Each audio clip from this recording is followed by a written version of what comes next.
Welcome to career point student. आज फिर से चैप्टर नंबर 11 आप लोगों का समलंब का क्षेत्रफल लेकर के चल रहे हैं।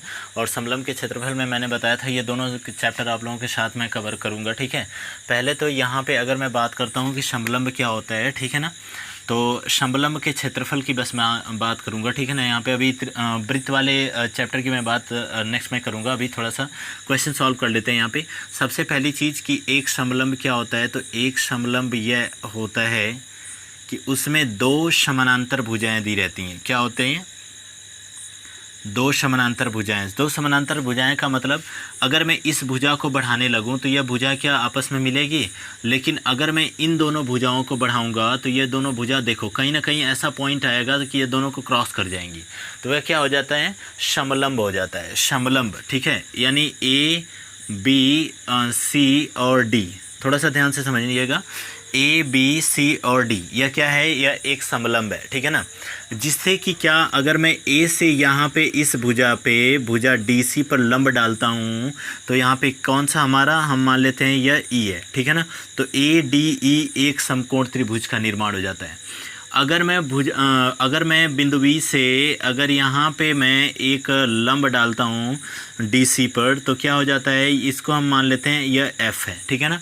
तो यहाँ पे भी देखेंगे ना तो बी एफ सी क्या है?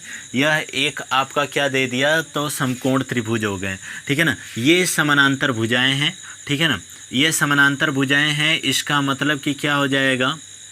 यहाँ पे इसको हम मान लेते हैं यह आपका B2 है, यहाँ से यहाँ तक आपका क्या दिया हुआ है? यह B1 दिया हुआ है। अच्छा, हाइट इसकी क्या होती है? तो यहाँ से यहाँ तक इसकी क्या है? हाइट है। समझ में बात आई ना। समलंब का अब इसी से क्षेत्रफल क्या निकल करके आ जाता है स्टूडेंट? यहाँ पे देखिएगा, समलंब का क्षेत्रफल, समलंब का क्षेत्रफल, ध्यान से देखिएगा, समलंब का क्षेत्रफल बराबर 1/2 ब्रैकेट में B1 + B2 गुणे क्या हो जाता है? हाइट, गुणे क्या हो जाता है? h हो जाता है, ठीक है ना। अगर मैं इसी को हिंदी में बात अगर मैं करता हूँ कि हिंदी में इसका क्षेत्रफल क्या हो जाएगा, हिंदी में जैसे कि लिख सको आप लोग, ठीक है। तो समांतर चतुर्भुज यहाँ पे देख लेते हैं, आधार गुणे ऊंचाई, ठीक है ना। यानी इसको आप इस तरीके से भी कह सकते हो, 1/2 आधार गुणे ऊंचाई, आधार गुणे क्या हो जाएगा? ऊंचाई हो जाएगी, ठीक है ना। यानी एक समलंब के क्षेत्रफल जो होता है वह आधार गुणे क्या हो जाएगा? ऊंचाई भी हो जाता है, ठीक है ना। चलिए आगे चल लेते हैं यहाँ पे। और एक चीज़ और, अब ये क्या है? यह क्या थी? समानांतर भुजाएं थी ना। तो आप इसको ऐसे भी कर सकते हो कि 1/2 समांतर भुजाओं का योगफल गुणे क्या? हाइट हो जाएगी, ठीक है ना। समांतर भुजाओं का योगफल क्या?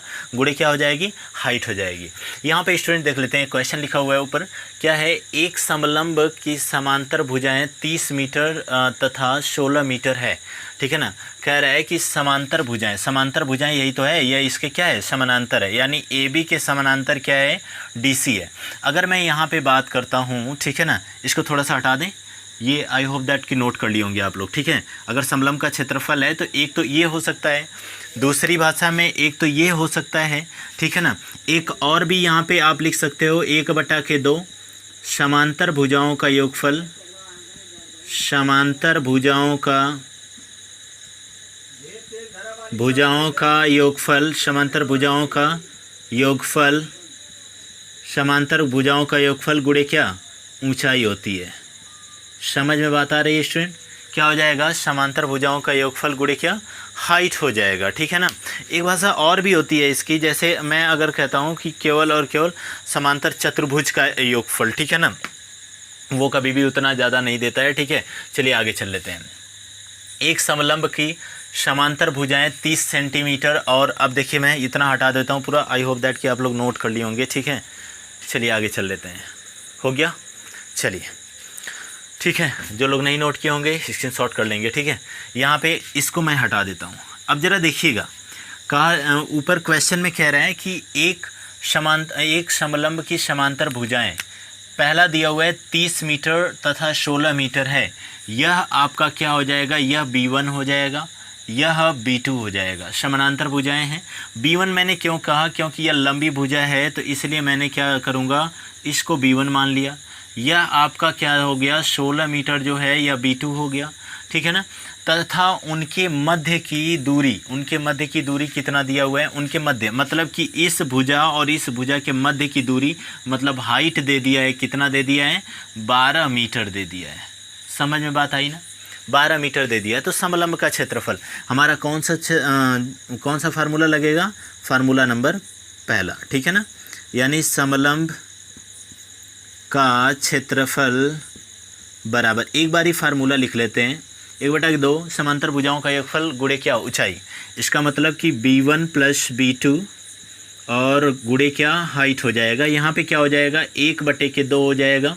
b1 की वैल्यू 30 दिया हुआ है प्लस b2 की वैल्यू यहाँ पे 16 दिया हुआ है और गुणे कितना हो जाएगा, हाइट 12। ठीक है, 2 छक्के 12 होता है, 6 बार में क्रॉस कर दो, काट दो इसको। यह क्या हो जाएगा, 30 और 16 का जोड़ लेते हैं, 6 और 3 1 4 46 गुणे कितना, 6 हो गया। इसका मल्टीप्लाई कर लेते हैं, 6 6 के 36 को 6 3 अच्छा चौके 24 और 3 कितना हो जाएगा, 27, 276 इसका आंसर आएगा, 276 मीटर स्क्वायर। ठीक है ना, यूनिट है तो भाई क्षेत्रफल निकालना है तो यह मीटर स्क्वायर इसका आंसर होएगा। ठीक है ना, उसके बाद आगे चल लेते हैं, हो गया। क्वेश्चन नंबर 2 देखते हैं स्टूडेंट, क्वेश्चन नंबर 2 देख लेते हैं। यहाँ पे आप लोगों का पहला दिया हुआ है, ठीक है, यदि किसी समलंब की भुजाएं 6 सेंटीमीटर तथा 8 सेंटीमीटर है, समलंब की भुजाएं 6 सेंटीमीटर। क्वेश्चन नंबर 2, एक समलंब की समांतर भुजाएं 6 सेंटीमीटर तथा 8 सेंटीमीटर हैं और उनके मध्य की दूरी 6 सेंटीमीटर है। ठीक है ना, यह 8 सेंटीमीटर हैं और उनके मध्य की दूरी कितनी है, उनके मध्य की दूरी 6 सेंटीमीटर है। तो समलंब का क्षेत्रफल ज्ञात कीजिए। ठीक है ना, तो समलंब का क्षेत्रफल ज्ञात कीजिए। लग जाएगा क्वेश्चन अच्छे से लग जाएगा। ठीक है ना, आराम से लग जाएगा, बिल्कुल सेम इसी तरीके का है। ठीक है, हटा दूँ मैं इसको, चलिए आगे चलते हैं। क्वेश्चन नंबर 2 आप लोग खुद कर लीजिएगा, ठीक है, क्योंकि यह बिल्कुल इसी तरीके का है। 1/2 समांतर भुजाओं का योगफल गुणे हाइट हो जाएगा। ठीक है ना, और हमने ये भी बता दिया कि समलंब कैसे निकलेगा। ठीक है ना, और ये बिल्कुल हुबहू क्वेश्चन इसी तरीके का दिया हुआ था। ठीक है, अब क्वेश्चन नंबर नेक्स्ट चल लेते हैं। क्वेश्चन नंबर आप लोगों का अगला, ठीक है, क्वेश्चन नंबर अगला, अगर मैं कहता हूँ कि एक समलंब, ठीक है ना, एक समलंब की समांतर भुजाएं कितना दिया हुआ है, तो यहीं पे इसको नोट कर लिया आप लोग। एक समलंब की समांतर भुजाएं, हटा दूं, एक समलंब की समांतर भुजाएं 10 सेंटीमीटर हो और दूसरी यहाँ पे अगर मैं कह रहा हूँ कि आपकी 20 सेंटीमीटर हो और उनके मध्य की दूरी आपकी कितनी दी गई हो, ठीक है ना, मध्य की दूरी 40 सेंटीमीटर हो, तब समलंब का क्षेत्रफल क्या होगा। तो आप जानते हो यहाँ पे क्या हो जाएगा, या आपके b1 की वैल्यू हो गई या b2 की वैल्यू होगी। बिना फिगर बनाए आप लोग लगा सकते हो यहाँ पे कि समलंब का क्षेत्रफल बराबर, क्वेश्चन नंबर 3 है ये, क्वेश्चन नंबर 4 पे आते हैं। ठीक है ना, यह समलंब का क्षेत्रफल बराबर 1/2 गुणे, ठीक है ना, यहाँ पे b1 प्लस क्या हो जाएगा, b2 और इंटू कितना हो जाएगा, ऊंचाई हो जाएगी, इंटू ऊंचाई हो जाएगा। यहाँ पे 1/2 दिया हुआ है स्टूडेंट, b1 प्लस b2, तो b1 की वैल्यू कितनी है, 20 प्लस कितना 10 हो जाएगा और इंटू हाइट कितना दिया हुआ है, तो 40 दिया हुआ है। 2 से या 20 बार में कट जाएगा। ठीक है, यहाँ पे कितना हो जाएगा, तो 20 10 30 गुणे कितना 20 हो जाएगा, 2 3 6 600 इसका आंसर आएगा। सेंटीमीटर है, सेंटीमीटर स्क्वायर। ठीक है ना, यानी समलंब का क्षेत्रफल कितना आया, 600 सेंटीमीटर स्क्वायर। ठीक है, अब जरा एक चीज़ देख लेते हैं। ठीक है ना, क्वेश्चन 4 लिखिएगा, क्वेश्चन नंबर 4। ठीक है, क्वेश्चन नंबर 4 में अगर आप लोगों को, अच्छा एक बात बता दीजिए कि अगर यहाँ से ऊंचाई ज्ञात करने के लिए दे दे, ऊंचाई ज्ञात करने के लिए दे दे, ठीक है ना, तब के लिए, और समलंब का क्षेत्रफल जब दिया गया हो, लिखो, यदि किसी समलंब का क्षेत्रफल, क्वेश्चन लिखो स्टूडेंट, लगा लिए होंगे आप लोग। क्वेश्चन नंबर 4, यदि किसी समलंब का क्षेत्रफल, समलंब का क्षेत्रफल, यदि किसी समलंब का क्षेत्रफल, समलंब का क्षेत्रफल 200 सेंटीमीटर स्क्वायर है, 200 सेंटीमीटर स्क्वायर है और उनकी समांतर भुजाओं का योगफल तथा उनकी समांतर भुजाओं का योगफल, समांतर भुजाओं का योगफल, समांतर भुजाओं का योगफल और उनकी समांतर भुजाओं का योगफल कितना दिया है आपका, समांतर भुजाओं का योगफल आपका दे दिया है 20 सेंटीमीटर, ठीक है ना। समांतर भुजाओं का योगफल 20 सेंटीमीटर तथा उनके मध्य की दूरी, उनके मध्य की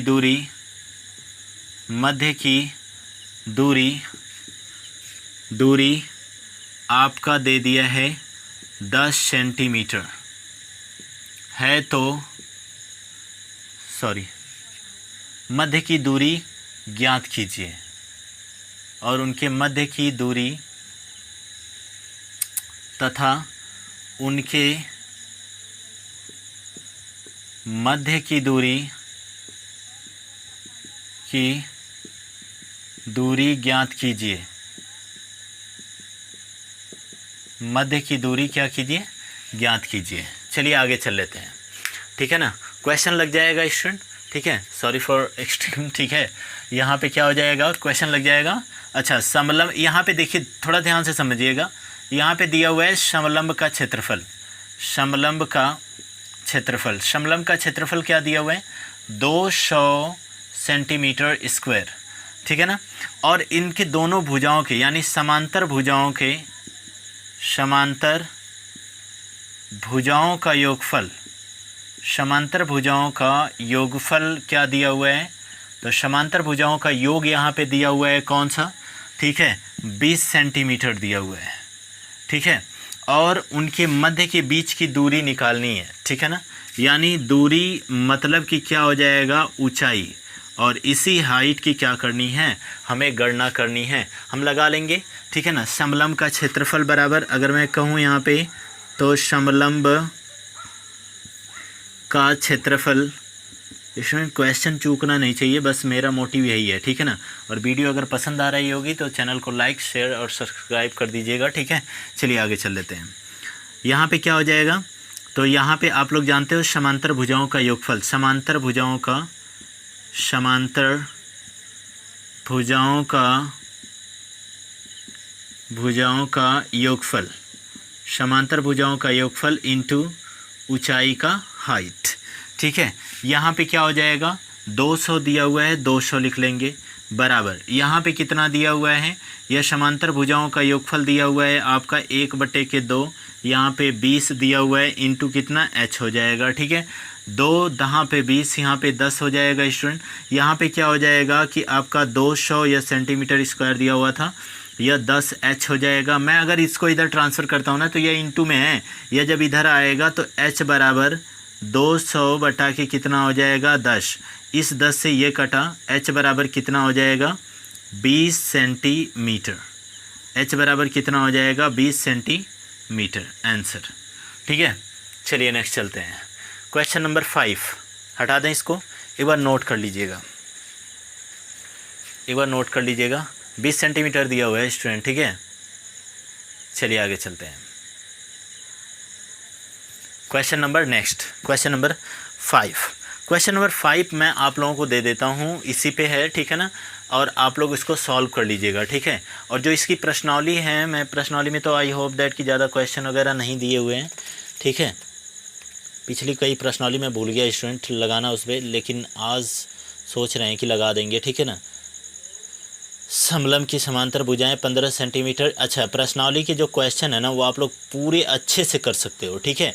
तो चलिए यहाँ पे अब हम लोग कुछ वृत्त से क्वेश्चन देख लेते हैं, हटा दें इसको मैं, ठीक है ना, इसको मैं हटा देता हूँ। चलिए आगे चल लेते हैं स्टूडेंट। समलंब पे जो क्वेश्चन है वो आप लोगों का मैं पीडीएफ लगा दूंगा, जो प्रश्नावली में आप लोगों का दिया हुआ है, जैसा कि पिछले कई क्लासों में मैं पीडीएफ लगाते हुए चला गया हूँ। अगर उसको आप लोग सॉल्व किए होंगे तो आप लोग बहुत अच्छे से सॉल्व कर लिए होंगे, ठीक है ना। तो आप लोग वहाँ पे कमेंट बॉक्स में कमेंट तो कर ही सकते हैं, ठीक है। चलिए यहाँ पे आगे चल लेते हैं। वृत्त की परिधि और व्यास, ठीक है ना। वृत्त यहाँ पे देखिए, मैं कहा था कि चैप्टर नंबर 11 और चैप्टर नंबर 12, ठीक है ना, दोनों को मैं साथ में सॉल्व करवाऊँगा, ठीक है। यहाँ पे हमने कुछ वृत्त की परिधि और वृत्त के व्यास से क्वेश्चन। सबसे पहले एक वृत्त क्या होती है? एक वृत्त क्या होता है? एक वृत्त एक गोल आकृति होती है जिसमें एक क्या होता है, एक आपकी त्रिज्या होती है, ठीक है ना। एक वृत्त क्या होती है? एक वृत्त एक गोल आकृति होती है जिसकी एक क्या होती है, त्रिज्या होती है, जिसमें एक क्या होती है, जीवा होती है, और जिसका एक क्या होता है, व्यास होता है, ठीक है ना। यानी किसी भी गोले को किसी भी वृत्त को आधा करने वाला जो हाफ ऑफ डिवाइड कर दे, उस हिस्से को हम क्या कहते हैं, तो यह आपका व्यास हो जाता है, जिसको हम इंग्लिश में डाया बोलते हैं, ठीक है ना। ये क्या हो जाएगा, यहाँ से यहाँ तक ये पूरा का पूरा व्यास। और व्यास की आधी अगर मैं बात कर रहा हूँ तो यह त्रिज्या होती है, और इसकी अगर मैं बात कर रहा हूँ तो यह क्या होती है, जीवा होती है स्टूडेंट, ठीक है ना। तो एक वृत्त क्या होता है। अब अच्छा हाँ, एक चीज़ और, अगर इस चीज़ को हम लोग देख रहे हैं ना, ये जो घूम रहे हैं, यह क्या होता है, तो यह इसकी परिधि होती है। यह क्या होता है, यह इसकी परिधि होती है, ठीक है ना। तो अगर मैं यहीं से आप लोगों का, ठीक है, यहीं से अगर मैं आप लोगों का वृत्त की परिधि का फार्मूला अगर मैं आप लोगों को बताता हूँ तो आपका क्या हो जाएगा, तो देखिएगा, ठीक है ना। वृत्त की परिधि के अगर मैं फार्मूला बता रहा हूँ तो वृत्त की परिधि, वृत्त की परिधि की फार्मूला अगर मैं बात कर रहा हूँ तो यह क्या हो जाएगा, 2πr हो जाएगा, ठीक है ना। वृत्त की परिधि क्या हो जाएगी, 2πr हो जाएगी। और स्टूडेंट अगर मैं यहाँ पे व्यास बराबर होता हूँ तो त्रिज्या का 2 गुना, ठीक है ना। अगर मैं व्यास कहता हूँ तो व्यास बराबर क्या हो जाएगा, त्रिज्या का 2 गुना, मतलब 2r हो जाएगा। समझ में बात आ रही है ना। अगर मैं त्रिज्या की बात कर रहा हूँ तो r बराबर यह क्या होता है, व्यास बटा के 2 हो जाएगा। क्या हो जाएगा, व्यास बटा के 2 हो जाएगा, ठीक है ना। चैप्टर नंबर यहाँ पे मैं आप लोगों का दोनों कवर करने वाला हूँ स्टूडेंट, पहले ही मैं बता देता हूँ, ठीक है ना। एक आपका कौन सा है, और हर टाइप के क्वेश्चन मैं कवर अप करवाऊँगा, ठीक है ना। समलंब में देखिए मेरे हिसाब से जितने क्वेश्चन बन सकते थे, हाँ एक टाइप के और भी क्वेश्चन आ जाते हैं, ठीक है ना, कि जब उसमें त्रिभुजों का, तो वो मैं अभी हैंड राइटिंग कुछ क्वेश्चन और भी लिख करके उसमें लगाऊंगा, ठीक है ना, जिसको आप लोग सॉल्व कर सकते हैं। अदरवाइज़ मैं प्रैक्टिस तो करवाऊंगा ही, हर चैप्टर का प्रैक्टिस आप लोगों का प्रैक्टिस सेशन आप लोगों के सामने होगा, ठीक है। चलिए आगे चल लेते हैं, इतना आप लोग समझ लिए, ठीक है। अब अगर मैं यहाँ पे बात कर लेता हूँ, किसी वृत्त की त्रिज्या जो है अगर 31 सेंटीमीटर दिया हुआ है तो उस वृत्त की परिधि ज्ञात कीजिए। हटा दूँ इसको मैं, 1 मिनट, ठीक है, यानी किसे हटा देता हूँ, ठीक है। एक बार नोट कर लीजिएगा, अगर जो लोग नहीं लिखे होंगे स्क्रीनशॉट कर लीजिएगा। चलिए आगे चल लेते हैं, ठीक है। और हाँ एक चीज़ और, अगर वृत्त का क्षेत्रफल अगर मैं बात कर रहा हूँ, वृत्त का क्षेत्रफल, वृत्त के क्षेत्रफल का तो ये होता है πr², ठीक है ना, ये होता है πr²। इसको भी आप लोग नोट कर लीजिएगा, ठीक है ना। इतना तो आप लोगों को कॉमन चीज़ें हैं, ये सारी चीज़ें आ रही होंगी, आई होप दैट, ठीक है। अगर यहाँ पे मैं एक क्वेश्चन दे देता हूँ, क्वेश्चन नंबर फर्स्ट, ठीक है, बहुत छोटे क्वेश्चन से उठा रहा हूँ, ठीक है। एक वृत्त की त्रिज्या, एक वृत्त की त्रिज्या 7 सेंटीमीटर है, 7 सेंटीमीटर है, तो वृत्त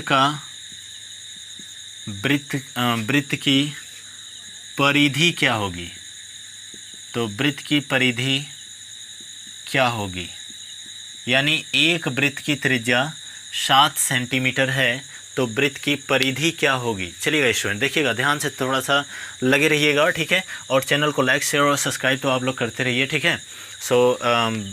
अगर वीडियो पसंद आ रही होगी तब आप लोग लाइक कर दीजिएगा, एक लाइक तो बनता ही है स्टूडेंट, ठीक है। चलिए आगे चल लेते हैं। यहाँ पे मैंने देखा एक वृत्त की त्रिज्या दिया हुआ है स्टूडेंट, तो r बराबर कितना दिया हुआ है, ये 7 सेंटीमीटर दिया हुआ है, चलिए आगे चल लेते हैं। वृत्त की परिधि क्या होता है, तो परिधि का फार्मूला हम लोग जानते हैं। परिधि क्या होती है इसकी, तो परिधि होती है 2πr होती है, 2πr होती है। समझ में बात आ गई। अच्छा, यहाँ पे आप लोगों का दिया हुआ है कितना, 2। अब पाई का मान कितना होता है, 22/7, और आर की वैल्यू दिया हुआ है 7 सेंटीमीटर। मैं यहाँ पे 7 रख दूंगा, आर की वैल्यू 7 दिया हुआ है, मैं 7 रख दूंगा। इससे ये कट गया, पूरा का पूरा वृत्त की परिधि कितनी आ गई, 44 सेंटीमीटर। समझ में बात आई ना। यानी जो सर्कल वह घूमेगा कितना सेंटीमीटर घूमेगा, तो 44 सेंटीमीटर घूमेगा। ठीक है, क्वेश्चन नंबर 2 पे आते हैं स्टूडेंट। क्वेश्चन नंबर 2 पे आ जाते हैं आप लोगों का। ठीक है, चलिए क्वेश्चन नंबर 2 पे आ जाते हैं। ठीक है, हटा दें इसको। क्वेश्चन नंबर 2 देख लीजिएगा, क्वेश्चन नंबर 2। ठीक है, क्वेश्चन नंबर 2। क्वेश्चन नंबर 2 में आप लोग देखिएगा यहाँ पे। ठीक है, देखिए किसी वृत्त की परिधि 31.4 है। क्वेश्चन नंबर 2, किसी वृत्त की परिधि, किसी वृत्त की परिधि, वृत्त की परिधि 31.4 है। किसी वृत्त की परिधि 31.4 सेंटीमीटर है, तो उसका व्यास ज्ञात कीजिए। ठीक है ना, किसी वृत्त की परिधि 31.4 सेंटीमीटर है, तो उसका व्यास ज्ञात कीजिए, व्यास ज्ञात कीजिए, तो उसका व्यास ज्ञात कीजिए। ठीक है ना। यहाँ पे क्या हो जाएगा स्टूडेंट, देखिए वृत्त की परिधि, इसका मतलब कि दिया हुआ है परिधि का फार्मूला अभी मैं आप लोगों के सामने डिस्कस किया। परिधि बराबर क्या होता है, 2πr होता है, और यही दिया हुआ है कितना, 31.4 दिया हुआ है। ठीक है, मैं यहाँ से स्टूडेंट यहाँ पे क्या करता हूँ, देखिए ध्यान से समझिएगा। ठीक है, यहाँ पे मैं क्या कर रहा हूँ कि 2 × 3.14 इसका क्या होता है, पाई का मान होता है, मैंने रख दिया r। ठीक है ना, व्यास निकालना है, त्रिज्या निकालना हो तो उसका 2 गुना कर दूंगा। यहाँ पे 31.4 दिया हुआ है। ठीक है, यहाँ पे स्टूडेंट मैं क्या कर देता हूँ, देखिए इसमें अगर मैं मल्टीप्लाई करूँगा, फिलहाल मैं इसको मैं इससे डिवाइड करवा देता हूँ, तो यह 2r, चूँकि हमें क्या निकालना है, व्यास ही तो निकालना है, तो त्रिज्या का 2 गुना, त्रिज्या का 2 गुना अगर मैं निकाल देता हूँ यहाँ से, तो क्या हो जाएगा, यह 31.4 बटे के कितना हो जाएगा, यह 3.14 हो जाएगा। अगर मैं इसमें क्या कर देता हूँ, ठीक है ना, अगर मैं इसमें भी 10 से गुणा करता हूँ, इसमें भी 10 से गुणा करता हूँ, तो यहाँ पे क्या हो जाएगा स्टूडेंट, यहाँ पे आप लोगों का हो जाएगा 31.4 बटे के, यह हो जाएगा 31.4। इससे यह एक बार में कट गया स्टूडेंट, कितना बचा, यह नीचे वाला तो मल्टीप्लाई, ऊपर वाला छोड़ा हूँ। ठीक है ना, यह आपका ऊपर क्या बचा हुआ है, तो इंटू 10 बचा हुआ है। ठीक है ना, चलिए यह इंटू 10 बचा हुआ है, तो यह आपका कितना हो गया, 10। ठीक है ना, 2r बराबर कितना हो गया, 10 हो गया स्टूडेंट। ठीक है ना, और 2r बराबर 10 हो गया, तो एक बार या तो r बराबर कितना निकाल लो, r बराबर 5 हो जाएगा, फिर वही 2 गुना करोगे। ठीक है, अदरवाइज़ यही इसी का मान क्या होता है, d, और d फॉर डाया, और डाया बराबर कितना हो जाएगा, 10 सेंटीमीटर हो जाएगा। क्लियर है ना, 10 सेंटीमीटर हो जाएगा। ठीक है, चलिए आगे चल लेते हैं, इसको नोट कर लिया आप लोग। ठीक है, बाकी क्वेश्चन आप लोगों के इसमें लगा देंगे। ठीक है, अगला देख लेते हैं। एक क्वेश्चन दिया हुआ है। ठीक है, एक क्वेश्चन दिया हुआ है कि यदि दो वृत्तों की त्रिज्याओं का अनुपात 4/6 है, तो इसकी परिधियों का अनुपात क्या हो जाएगा। ठीक है ना, तो देखिए 2 वृत्तों की त्रिज्याओं का अनुपात दिया हुआ है। ठीक है, चलिए आगे चल लेते हैं, हटा दें इसको। आई होप कि आप लोग नोट कर रहे होंगे। ठीक है, चलिए क्वेश्चन नंबर 3। क्वेश्चन नंबर 3, यदि 2 वृत्तों की त्रिज्याओं का अनुपात, क्वेश्चन नंबर 3, 2 वृत्तों की त्रिज्याओं का अनुपात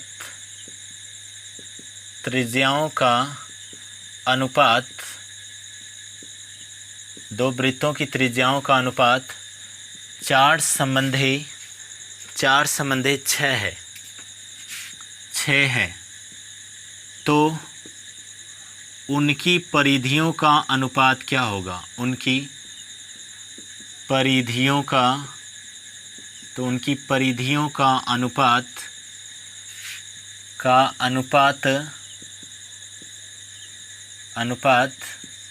क्या होगा, ठीक है ना। यानी दो वृत्तों की त्रिज्याओं का अनुपात 4:6 दिया हुआ है, ठीक है, 4:6 दिया हुआ है, ठीक है। और उसमें कह रहा है तो उनकी परिधियों का अनुपात क्या हो जाएगा। तो चलिएगा स्टूडेंट देख लेते हैं, ठीक है। समझ में बात आ रही है ना। त्रिज्याओं का अनुपात कितना दिया हुआ है, 4:6 दिया हुआ है। अच्छा ज़रा इसमें देख लेते हैं हम, ठीक है। यहाँ पे देख लेते हैं, यहाँ पे हमने माना त्रिज्याओं का अनुपात, चूँकि त्रिज्याओं का अनुपात है तो त्रिज्याओं का अनुपात यहाँ पे कितना दिया हुआ है, यह आपका हो जाएगा 4r और यह कितना हो जाएगा 6r हो जाएगा। समझ में बात आ रही है ना। इसको हमने कितना कर लिया 4r और कितना कर लिया 6r कर लिया। और आप लोग जानते हो कि क्या होता है, ये पहले वृत्त की त्रिज्या है, यह दूसरे वृत्त की त्रिज्या है। तो दोनों वृत्तों की परिधियों का अनुपात, ठीक है ना। तो परिधियों का अनुपात देखिएगा ध्यान से, ठीक है ना। परिधियों का